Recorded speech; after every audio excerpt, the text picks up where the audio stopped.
All right, I'm now joined by our CBSLocal2 legal analyst, David Greenberg. I got to ask you right off the bat, I mean, do lawyers just make this crap up? Affluenza, what kind of defense is that?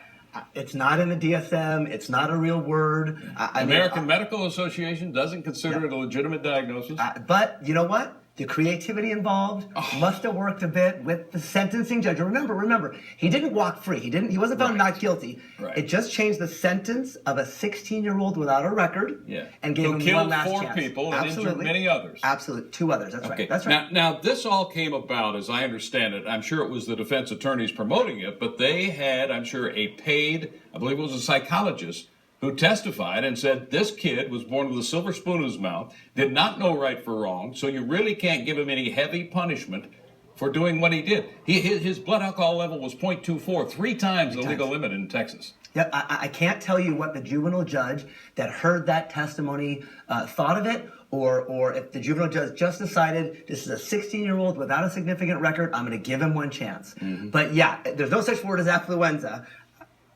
I want to take you back to law school. As I understand, and I didn't go to law school, but anytime you're a defense attorney, your client is not guilty, no matter what you think really happened. Is that correct?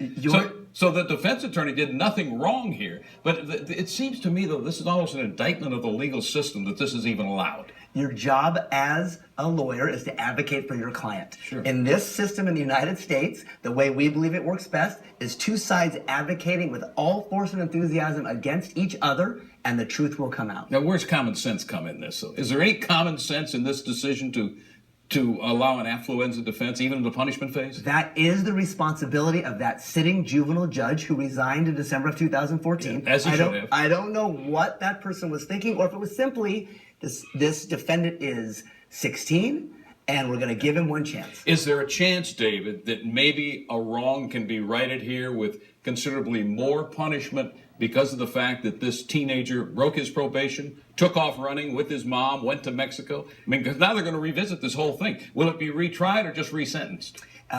Neither. None of the above. Really? This is going to make you even madder. I'm already mad. The only things that can happen right now are the defendant can be sentenced until he's 19 years old, which is only 4 months away if he's sentenced in juvenile, or if he's moved to adult court, he can stay in 120 days while they're evaluating that transition to adult court, but then he starts with a clean slate. So this violation, this party with the beer pong or whatever it was and fleeing, he will not get sentenced on that. He will get yet another chance. So you don't see, even if he's tried as an adult this time, or sentenced as an adult, I'm a little unclear, but you don't see a lot heavier punishment coming down for this young guy. Not unless he screws up again. It's not, in the state of Texas, it's not legal. That's not how it will work. He's been sentenced as a juvenile. And as the DA in Texas said, we're stuck with that ruling. Yeah. So all that can happen now is he can be sentenced on a violation of probation, and the only substantial sentence he can get is if he's sentenced as an adult.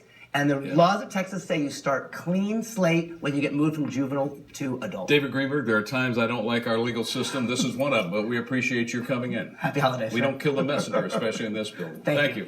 Jeff. Now.